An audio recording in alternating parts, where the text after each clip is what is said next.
বাসায় থাকা সামান্য কিছু উপকরণ দিয়ে যদি এত মজাদার মিষ্টি বানানো যায় তাহলে বাজার থেকে মিষ্টি কিনে খাওয়ার আর কি দরকার।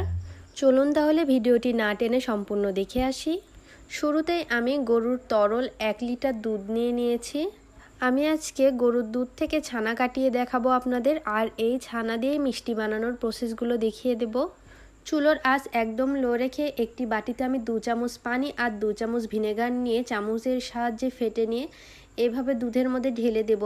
আর কিছুক্ষণের মধ্যেই দেখতে পাবো যে দুধ, সবুজ পানি আর ছানা দুটোই আলাদা হয়ে গিয়েছে। কিছুক্ষণ আমি এইভাবে নাড়তে থাকবো সম্পূর্ণ ছানাটা কাটার জন্যে। এই পর্যায়ে আমি পাতলা একটা নেটের মতো কাপড় নেব, যাতে সম্পূর্ণ পানিটা আমি ছানা থেকে আলাদা করতে পারি। ছানা থেকে এই পানি আলাদা করার পরে আমি পরিষ্কার পানি দিয়ে ছানা আরেকবার ধুয়ে নেব। পরিষ্কার করে ধুয়ে নেবার পর আমি কাপড় দিয়ে ভালোভাবে মুড়িয়ে পানি সম্পূর্ণ ঝরিয়ে নেব। সবচেয়ে মেইন প্রসেস, ছানা কিন্তু খুব ভালোভাবে হাতের সাহায্যে একদম ম্যাশ করে নিতে হবে। তারপর আমি এখানে 1 চামচ ঘি আর সামান্য পরিমাণ চিনি অ্যাড করে দিয়ে আবার আগের মতো ম্যাশ করে নিতে থাকবো। ছানার ডোটা যখন একদম সফট হয়ে আসবে তখন বুঝে নিতে হবে যে এটা মিষ্টি বানানোর জন্য একদম পারফেক্ট। হাতের সাহায্যে আমি এভাবে গোল গোল করে মিষ্টি বানিয়ে নিচ্ছিলাম। আর আপনারা চাইলে আপনাদের পছন্দ মতো শেপ দিতে পারেন, মানে মিষ্টির যেমন আকৃতি হয়, লম্বা বা চ্যাপ্টা আকৃতির। আমার সবগুলো মিষ্টি বানানো শেষ। এখানে প্রায় আমি 26টির মতো মিষ্টি বানিয়ে নিয়েছিলাম 1 কেজি দুধ থেকে। তারপর একটি প্যানে আমি 1 কাপ পরিমাণ পানি আর 2 কাপ চিনি অ্যাড করে দিব, যতক্ষণ পর্যন্ত এটি সম্পূর্ণ গরম হয়ে না আসে। 2 থেকে 3 মিনিটের মধ্যে এভাবে পানি সম্পূর্ণ গরম হয়ে এসেছে। আর এর মধ্যে আমি একে একে এখন সব মিষ্টিগুলো দিয়ে দেব। সবগুলো মিষ্টি দিয়ে দেওয়ার পরে আমি প্রায় 15 মিনিটের মতো মিষ্টিগুলো জাল করে নিতে থাকবো। 15 মিনিট পরে এসে দেখা যাচ্ছে যে আমি মিষ্টিগুলো কত সুন্দরভাবে ফুলে উঠেছে। আর খেয়াল করলে দেখা যাবে যে একটা মিষ্টিও কিন্তু ভেঙে যায়নি।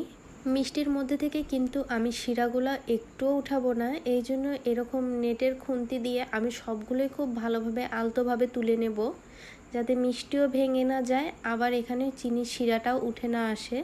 তারপর আমি বাদবাকি যে শিরাগুলো ছিল তার মধ্যেই 2 কাপের মতো আমি তরল দুধ দিয়ে নিয়েছি। তারপর আমি অ্যাড করে দিলাম কনডেন্স মিল্ক। এটা দেওয়ার কারণে দুধের পরিমাপটা খুব তাড়াতাড়ি ঘন হয়ে আসবে। এখানে যেহেতু আমি মালাইটা চিনির শিরার মধ্যে থেকে দিয়ে দুধ অ্যাড করে দিয়েছি, এই জন্য আমি আলাদা করে কোনো চিনি অ্যাড করিনি। মালাইয়ের ফ্লেভারটা সুন্দর হওয়ার জন্য আমি এখানে 1 চামচের মতো কাস্টার্ড পাউডার ব্যবহার করে নিয়েছিলাম।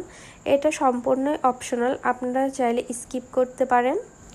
এই পর্যায়ে আমি চুলোর আঁচ মিডিয়াম রেখে সব মিষ্টিগুলো একে একে ভিজিয়ে দিচ্ছিলাম।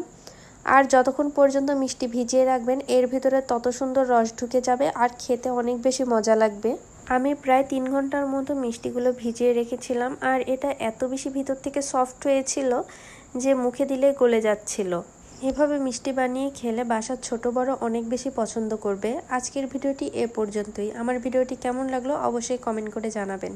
আল্লাহ হাফেজ।